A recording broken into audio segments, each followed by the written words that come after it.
Hello, everyone? Okay, thank you, everyone. If you want to take a seat, we're going to begin the evening session. So, I wanted to just take a moment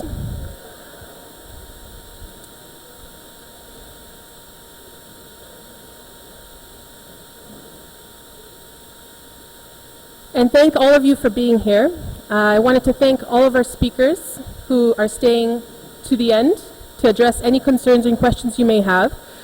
My name is Kathy Matuziak. I am the current Executive Director of the deVeber Institute, and I am very excited to be here with you all this evening. Thank you all for coming. If you've come to the evening session or since dinner haven't registered and would like to, please find me. We'd love to capture your registration. Thank you, Maria. And we will begin with our evening speakers. Albertos Polizogopoulos is a partner in a full-service law firm in Ottawa, Ontario. He practices commercial, civil, and constitutional litigation. Recently, much of his practice has been devoted to issues related to assisted suicide. He was counsel in Carter versus Canada, and in a recent challenge to a regulatory policy which forces physicians to participate in assisted suicide. He is a fantastic speaker who will address the legal implications of the law in Ontario. We are delighted to introduce him to you and to hear him speak. Thank you.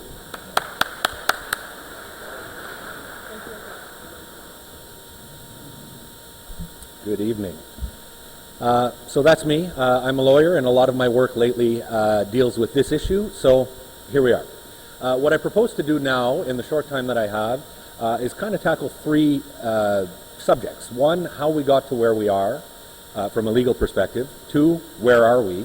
And three, where do I think we might be going? So as Kathy mentioned, I recently completed a legal proceeding in which regulatory policies which require physicians to participate in assisted suicide were challenged. We don't have a decision yet, but we were challenging those policies on the grounds that they violated freedom of conscience and freedom of religion. So I'm going to talk a little bit about that case, and most of the angle I'll be coming at this from is from a conscience rights perspective for healthcare practitioners. And that's just because that's what I know and that's what I've been living. So how did we get here? In the early 90s, and I'm sure some of this is familiar to you, you may have heard about it today, and I apologize if there's any redundancy. In the early 90s, a legal challenge to the criminal code prohibition on assisted suicide made its way up to the Supreme Court. And that was the Rodriguez case, which many of you may be familiar with. And the Rodriguez case challenged the constitutionality of the prohibition on assisted suicide on the grounds that it violated the right to life, liberty, and security of the person, and that was an autonomy argument. And the decision came down from the Supreme Court 5-4, upholding the law. About 25 years later, we have a similar case, the Carter case.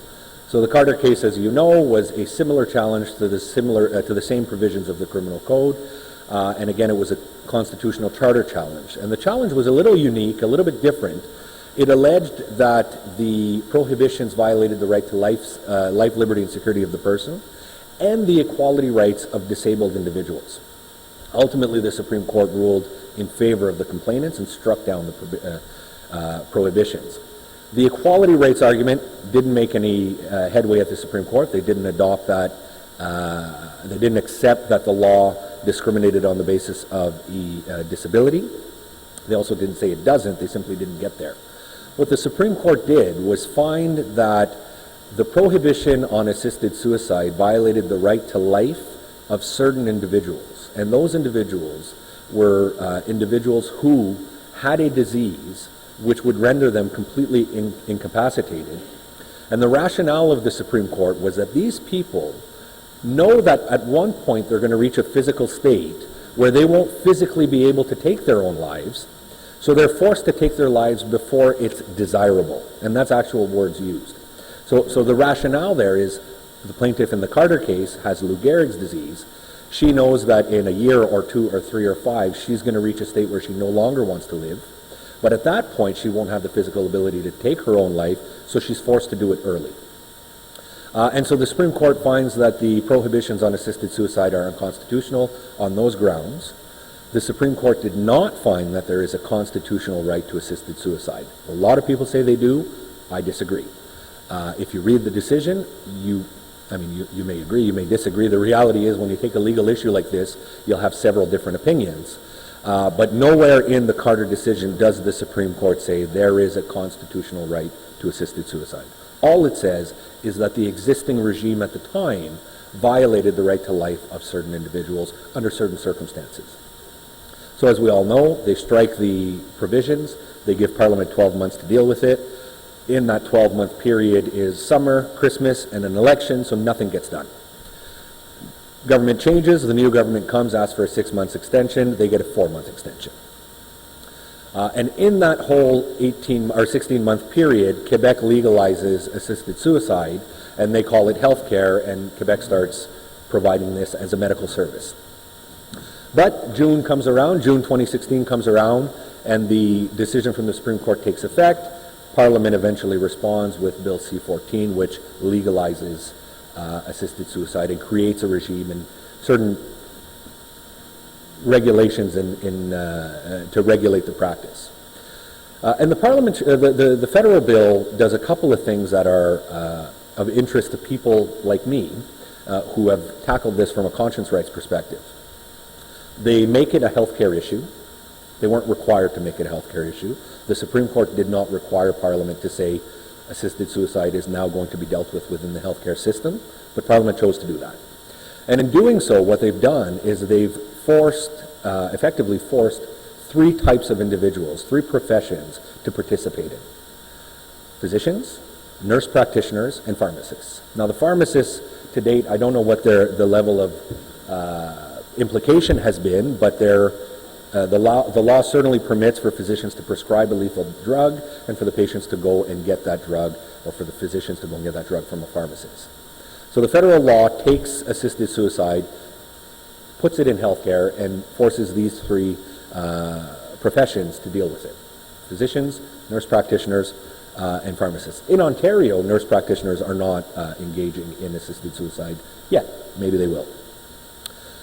What happens, though, is as a result of physicians engaging in assisted suicide, everybody who works with physicians is now engaging in assisted suicide as well.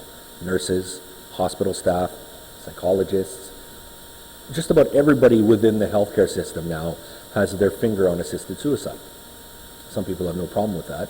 Some people do have a problem with that. There are a number of healthcare practitioners who object to assisted suicide. Some do it on moral grounds, some do it on religious grounds, some do it on clinical grounds. But there is a lot of division within the healthcare community. And what we've seen now is those people are not necessarily respected. Now, that may not be the right word, but they're certainly being compelled to go further than they want to. And that's what has happened here in Ontario, and that's what this case that we argued in June was all about. So some background to that. Physicians are regulated by a regulatory body. They are independent from the government, but they're created by the government. In Ontario, that's the College of Physicians and Surgeons of Ontario. Nurses have their own colleges. Pharmacists have their own colleges. A lot of these professions, lawyers have their own law societies. A lot of these professions are regulated by the profession itself. They call themselves self-regulating professions. So the government creates these bodies, or creates the infrastructure for these bodies to exist, and then they delegate their regulatory powers to those bodies. So if you're a physician in Ontario, you are required to be licensed by the College of Physicians and Surgeons of Ontario. You're required to comply with any of their regulations or bylaws or professional standards, and you're subject to any disciplinary measures they may undertake against you. In the face of Carter and in the face of C-14, the College of Physicians and Surgeons of Ontario passes a policy, they call it Medical Assistance in Dying, and the policy says, if you are a physician who has a moral or conscientious or a religious objection to assisted suicide, you have a positive obligation to provide any patient seeking to obtain that service with an effective referral. And an effective referral is defined in the policy as being a timely referral to a non-objecting physician. So what that means is, if I'm a physician and you come see me and you say, I'm in a very difficult stage in my life, and I meet all of the criteria of the law, or I may not meet the criteria, but this is something I want to explore. Previously, physicians in Ontario and physicians in other provinces, regardless of the request by the patient, were not required to facilitate the procedure itself from being obtained. Now they are. So now the physician has a positive obligation to say, here's a referral, go and see Dr. Smith, he or she will take care of this for you. Now for a lot of people that's fine. A lot of conscientious objectors have no problem providing a referral, but some do. Some view the referral as being complicit in the act itself, the act that they find to be morally reprehensible. And that's not a foreign concept, or it's not a new concept unique to assisted suicide. In fact, it's reflected in Canadian law. If you were to come see me and say, hey, Alberto, I'm looking for cocaine, and I sell it to you, well, that's a crime. I've now trafficked an illegal substance. But if you come and see me and say, hey, Alberto, can I have cocaine? And I say, I actually don't sell cocaine, but go see Alex Schattenberg and tell him I sent you, well, that's a crime as well, because I have facilitated the crime from to occur. Now, some people might say, well, that's a different story because selling cocaine and buying cocaine is illegal. Assisted suicide is not illegal, and that's absolutely true. But to find moral complicity in the referral is not a unique idea, or at least I don't think it is. So that's where we're at. So this policy from the College of Physicians and Surgeons was challenged. It was challenged by 5 individual physicians here in Ontario, one of whom is here today, and 3 physicians groups. A Christian group, a Catholic group, and a secular pro-life group of physicians. And their argument was very simple. The policy violates those physicians' freedom of conscience, their freedom of religion, and their equality rights based on religion. And the rationale for that third argument was, if you are a Catholic physician or a Christian physician or a Muslim physician or an Orthodox Jewish physician who views participation in assisted suicide as immoral, well, it's forcing you to, it's disadvantaging you on the basis of your religion. The reason we made the charter arguments, the freedom of conscience, freedom of religion arguments, is because although the College of Physicians is not government, it's acting as government in its context of regulating medical practice. So the way the division of powers is set up in Canada is healthcare is a provincial mandate. Federal government does not get to determine how doctors are licensed and how medicine is practiced. That falls to Queen's Park. And Queen's Park then delegates that to the college. So from a legal perspective, the college is bound by the charter. And the charter requires government or state actors, which in this case the college is, to honor these charter rights, freedom of conscience, freedom of religion, and equality rights under the law on the basis of religion, and others, but those were the ones we targeted. It was a very complex case, a very difficult case. We had many parties who intervened on both sides. There were groups that intervened against us, saying that doctors should be compelled to participate in assisted suicide, even if they object to on moral or religious grounds. The challenge was twofold. There's a second policy that applies to everything else as well, so not just assisted suicide, but we did both cases together. Then there were a number of groups who intervened on our side. There were religious groups, there were Christian groups, Jewish groups, secular groups who intervened and said, no, this goes too far. We don't know what happens. We're waiting for a decision. It's the kind of case where the decision should take 6 to 12 months. It may be faster, it may be longer, we don't know. The Carter decision was released in 3 months, which included a Christmas break. So that was lightning speed. Ours might be the same. We don't know. So that's where we are. In Ontario, if you're a physician and you have a moral or a religious objection to assisted suicide, you are required to facilitate access to assisted suicide if requested to do so. If you're a nurse, you have an obligation, similar policy, it hasn't been challenged yet, similar policy requires a nurse to provide an effective referral, and if there's nobody the nurse can refer the patient to, that nurse has a positive obligation to provide it. So the nursing policy goes even further than the physician's policy.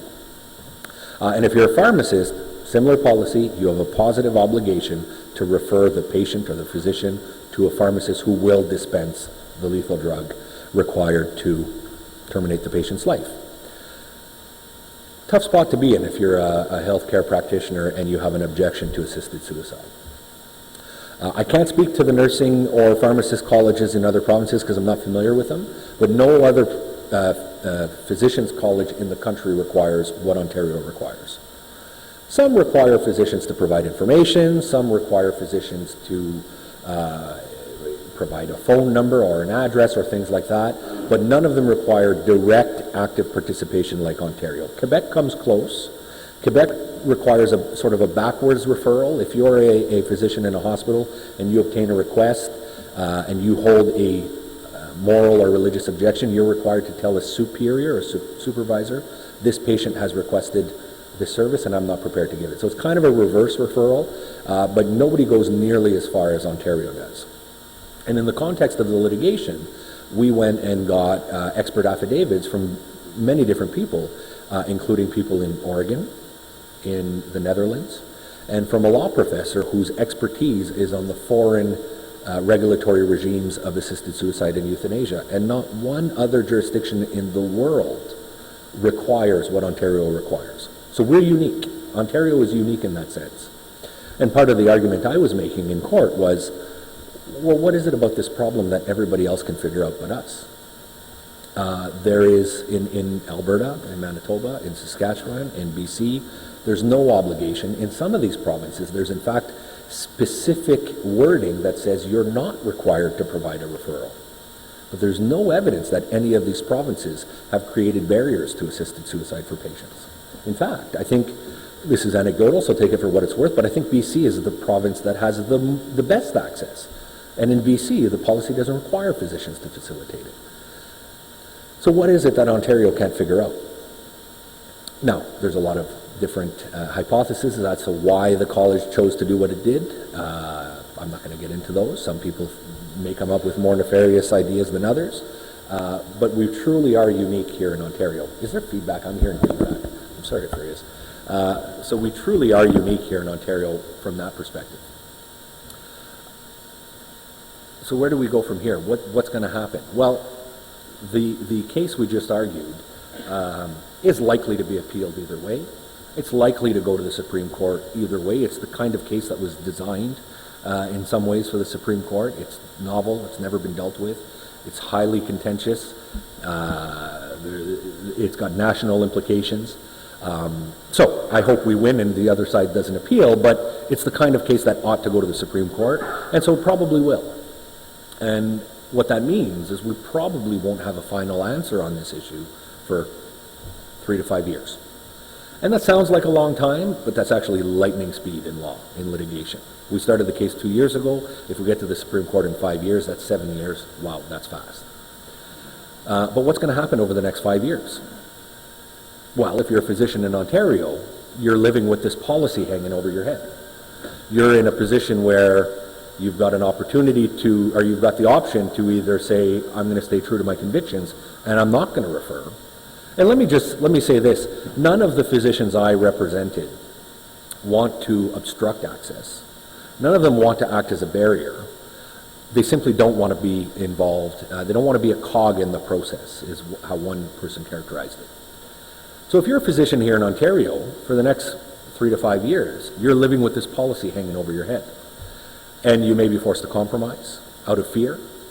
You may say, no, I'm going to stay true to my convictions and risk having a complaint filed against you at the college or having multiple complaints filed against you at the college and being disciplined by the college, and ultimately you could potentially lose your license.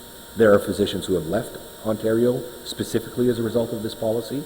I know one personally, but I've heard of many others. There are physicians who are restricting their practices to certain types of care as a result of this. And there are physicians who are a little bit older and a little bit more gray hair who are retiring early. Their attitude is, well, I can afford to retire. I'm simply going to retire. And what does that mean? That means you've got 2, 3, 4, 5, 6, 700 patients who lost their doctor. Have we increased access to assisted suicide? Have we increased access to anything? I don't think we have. Whenever I give a talk like this, or whenever I engage in this kind of a discussion, the response from the other side, if you haven't figured it out, I don't think it's right for the college to force doctors to do this if they think it's wrong. Regardless of what you may believe on assisted suicide, I don't think it's appropriate to force somebody to do something they believe is wrong. And so whenever I have this discussion or give this talk, I inevitably get people on the other side say, well, you need to ensure access. You need to ensure access. Well, first of all, you don't need to ensure access at law. There is no charter right in Canada to health care. But even if there was, there's no charter right to receive specific health care from a specific physician.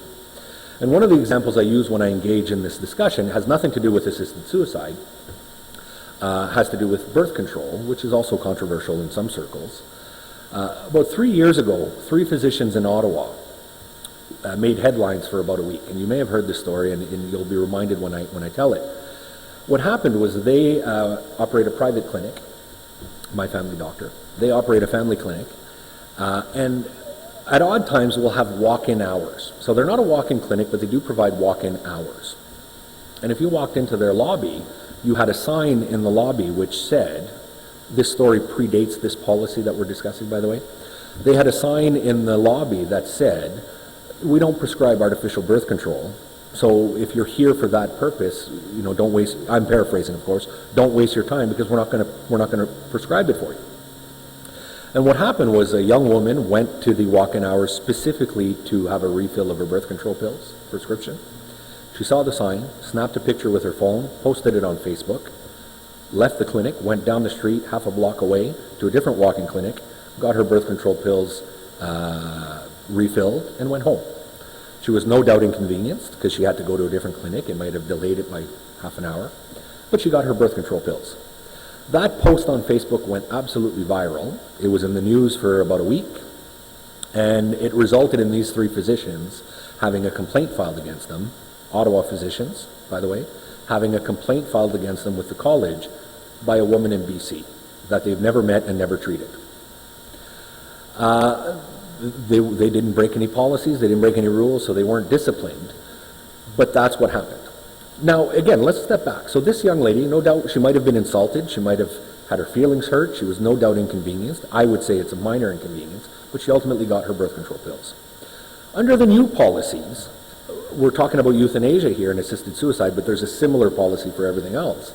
Under the new policy, they're not allowed to put up a sign in the lobby that says, we don't prescribe artificial birth control, so don't ask for it. So what's she required to do? She's required to sit in the lobby and wait for 1, 2, 3, 4 hours, because that's how long you wait when you go to the doctor in Ontario. Finally, she sees the doctor, and the doctor says, I'm sorry, I don't prescribe birth control. I have a moral objection to it, or a religious objection to it. Here's a referral for Dr. Smith. Call Dr. Smith, and he or she will refill your birth control pills. She goes home, she calls Dr. Smith, she makes an appointment, which is likely going to be days, weeks, or months down the line. Eventually that day comes around, she goes to Dr. Smith's office, she waits in the lobby for 1, 2, 3, 4 hours, because that's how long you wait when you go to the doctor in Ontario. Finally she sees Dr. Smith. I see doctors here that are getting uncomfortable. I'm sorry, that's just the reality. Eventually she sees Dr. Smith. Dr. Smith refills the birth control, and she gets her pills. What has increased access here? Was it the sign that said, I'm sorry, but this isn't something I do, or was it the policy that prohibits the sign? So I use that as an anecdote, and it's an anecdote, but it happened, to show that there's no rational link, in my view, with this compelling individuals to provide that referral. It simply doesn't ensure access. In fact, in many ways, it might impede access. Again, what is it that Ontario can't figure out? But again, if you're a doctor here in Ontario, you have this sword over your head for the next couple of years, and if we lose for the rest of your career, what are you going to do? Are you going to compromise? Are you going to risk being disciplined? Are you going to retire, or are you going to leave? Or are you going to simply restrict your practice to dermatology or something else? So it's not a good place to be in. And again, if you're a nurse, you might be under even more pressure because you're subordinate to physicians, you're subordinate to hospital staff in many ways. Your college is even more aggressive in its policies. I received a phone call from a nurse who was effectively forced to quit because she wouldn't engage in this procedure. So it's happening. It's up there. If you're a medical student, well, good luck. If you're a medical student who has a moral or a religious objection to assisted suicide, we've now heard of medical schools that are using this as an issue in their entrance exams or in their entrance interviews. So do you lie to get in, or do you tell the truth and risk not getting in? I mean, we don't know. We don't know. It's a tough and scary place to be in. So that's where we're at. Where are we going? Well, I mean, I'm talking here about physicians and nurses and to a certain extent pharmacists. But this is going to have implications for way more people, way more professions than the healthcare professions, and specifically nurses, doctors, or pharmacists. If you're a psychologist or a counselor, what do you do with somebody who's expressing thoughts of suicide? You know, what's interesting is when C-14, the federal bill, came out, was introduced, it was during the same week that we had a suicide crisis in Attawapiskat. And some of you will recall there was 13 or 18 teenagers who all committed suicide on the same weekend. And it was headlines, and it should be headlines. That's a terrible thing that's happening. But it was a strange phenomenon, because on one page of the newspaper you had crisis in Attawapiskat, teenagers are committing suicide. And on the other page of the newspaper, you had the federal bill legalizing assisted suicide being celebrated as a civil rights victory, because now we've ensured access and relief for people who are suffering. And you may think assisted suicide provides relief for people who are suffering. I mean, that may be something you believe, but it doesn't take away the odd situation that those newspapers were in. On one page, they were celebrating a law that legalized suicide, and on another page, they were saying how terrible of a tragedy is it that some people are thinking their lives are not worth living. And so what does this mean? This means that as a result of legal assisted suicide, we're sending 2 people up to Attawapiskat. We're sending somebody up there to discourage people who are suicidal from going through with suicide. But we're also sending somebody up there to facilitate it for people who meet the criteria under the federal legislation. It's a strange place. During dinner, I was having a chat with somebody, and he made the comment that this reality of legal assisted suicide and legal euthanasia puts disabled people at risk, and we all know that. It really does. It puts vulnerable people at risk, and the vulnerable people are disabled people and elderly people. And you can be for or against assisted suicide. There has been study after study after study in Belgium and the Netherlands that show that old people are simply afraid to go to the hospital because they know that they go in and they don't come out. And so what does that mean? That means, or they think that they go in and they don't come out.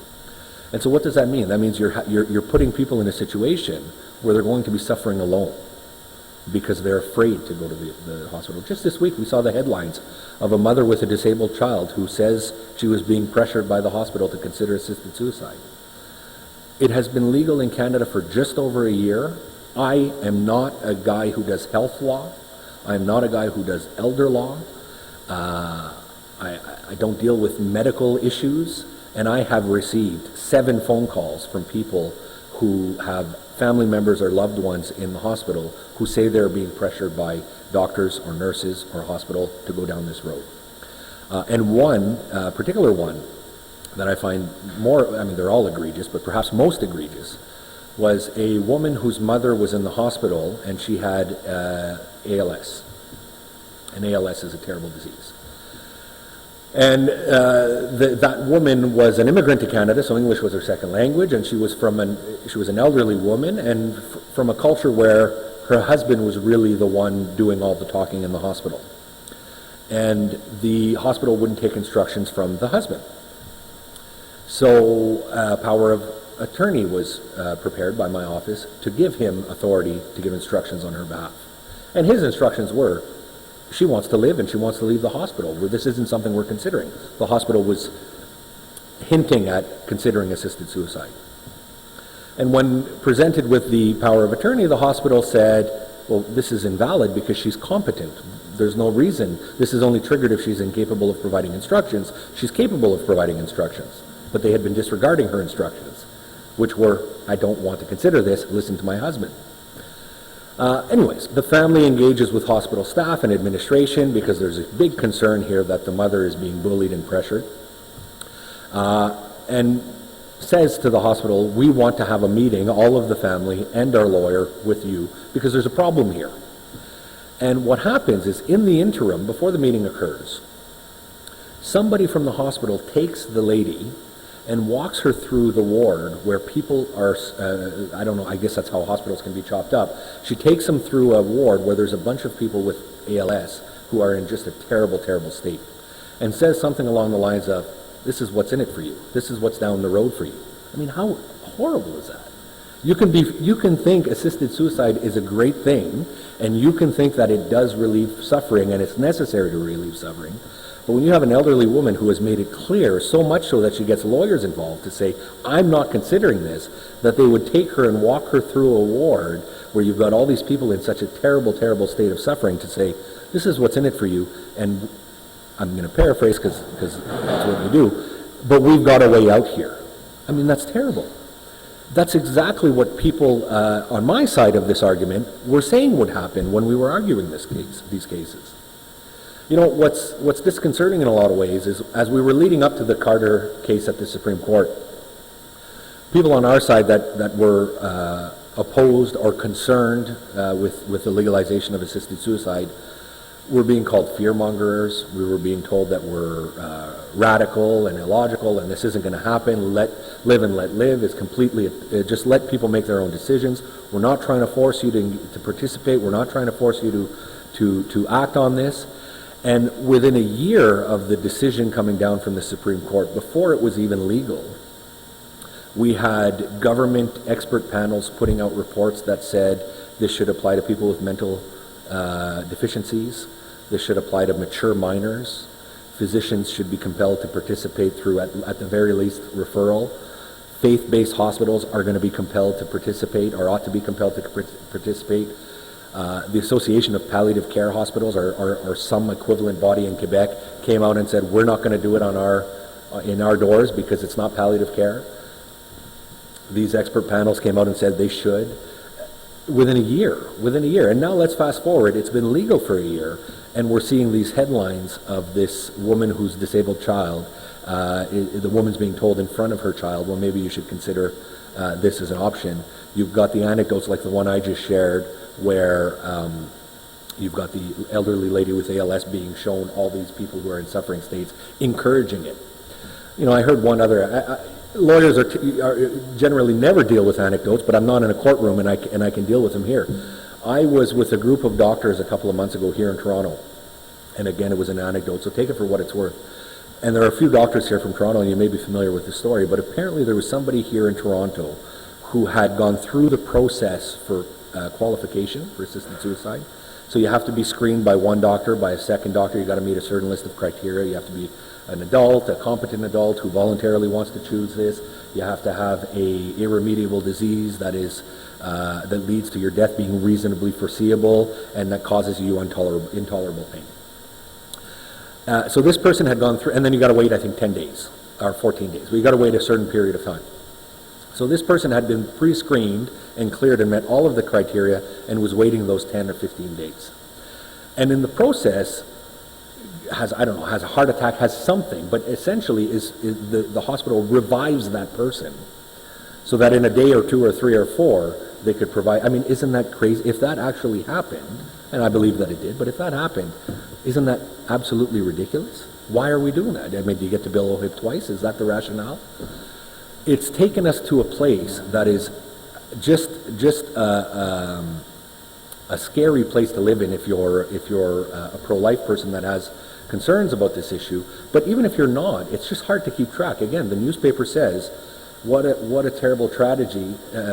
We have people who are committing suicide, and congrats to the federal government who legalized assisted suicide. It's chaos. I've gotten off track here, and I apologize for that. Where do I think we're going, or where could we be going? Well, we've already got a legal challenge underway challenging the federal bill, saying it's too restrictive. So the federal bill requires your death to be reasonably foreseeable. That's kind of vague. The same lawyer who took the Carter case all the way to the Supreme Court has challenged this bill. They did so within, I think, 2 weeks of it receiving royal assent. And the argument is that by requiring your death to be reasonably foreseeable, it excludes a whole community of people. And the plaintiff in that case has a degenerative disease that will result in her becoming incapable and incapacitated and suffering, but who may continue to live a very long time. That case is also opening the idea of mature minors, people with mental deficiencies. So we're headed exactly where the people on my side said we were going. We're just doing it way faster than we ever thought. Way, way faster than we ever thought. But what if you're a lawyer like me? I don't do wills and estates. I don't prepare powers of attorneys. But it's very common when you prepare a power of attorney for personal care, for health care decisions, to include a line along the lines of, no heroic measures. I don't want to be kept alive on life support. Well, we don't yet have legal advance directives, so you can't say if I ever develop Alzheimer's, I would like to go through this process. It's not legal. It's being recommended by those expert panels, so it's coming. And if and when that day comes, if you're a lawyer preparing a power of attorney, you may have a client say, I'd like you to build that in.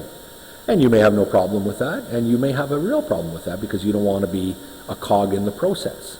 So as a lawyer, are you allowed to say, I'm sorry, I don't do that? And if you are you required to refer them to somebody who will? If you're a guidance counselor in a high school and you have people with suicidal thoughts, are you interfering in a charter right to assisted suicide?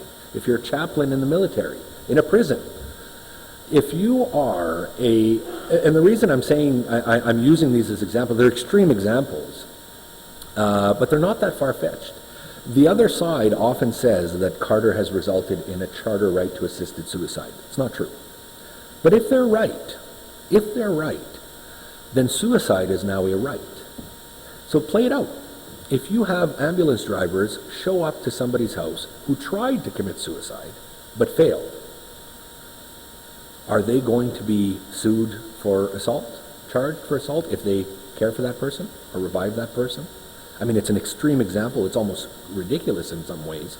But again, 2 years ago, when we said this is going to lead to doctors being forced to do it, hospitals who don't want to do it providing it, mature minors, people with disabilities, and it's going to be, we're going to have vulnerable people encouraged, we were told you're ridiculous and it's far-fetched and it's never going to happen. So when I use this ridiculous, far-fetched, extreme example, I mean, I'm admitting it's extreme in a lot of ways, but I'm not convinced it's not going to happen. But what if you're a faith-based hospitals? We still have faith-based hospitals in Canada. We have Catholic hospitals, we have Jewish hospitals, we have Lutheran hospitals. What if you're a hospital that's operated by a religious organization that feels that this is wrong? Are you going to be forced to participate? Are you going to be forced to shut your doors? Right now in Ontario, hospitals are not required to provide it. But it may very well happen in a day or 2 or 3 or a year. Right now, if you're a nursing home, and even if you're a faith-based nursing home, and there are faith-based nursing homes, you cannot restrict, you cannot prevent this from happening because the government views a nursing home as a place of residence. So a hospice can say we opt out, but a nursing home can't, because a nursing home means the person is paying rent and that's their home. You can't tell people what to do in their home. That's where we're going. This was all argued with through the lens of choice and autonomy, but what we're seeing in a really radical and very fast way is that this isn't about choice and autonomy. It's about celebration and affirmation of certain choices. Now again, you may be in favor of assisted suicide. You may think it's a good thing. But do you really think it's a good thing to force others to affirm, celebrate, participate, facilitate? I mean, flip it around. If this was a religious observance, people would be losing their mind on the other side if we compelled them to pray or go to Mass or something like that. So that's where I think we're going. Oh wow, there's lots of time left. So that's where I think we're going. How quickly are we going to get there? I'm not sure. We have this BC challenge, which is seeking to widen the parameters of assisted suicide. And that's an interesting one, because in Carter, doctors were being asked to end the life of somebody who was dying. The law requires physicians to end the life of somebody whose death is reasonably foreseeable. But under this new challenge, if they're successful, doctors are going to be asked to end the life of people whose death is not reasonably foreseeable, people who aren't dying, just people who are sick.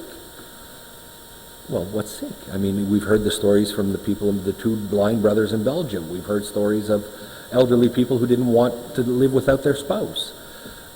At what point do we sort of put the brakes on this?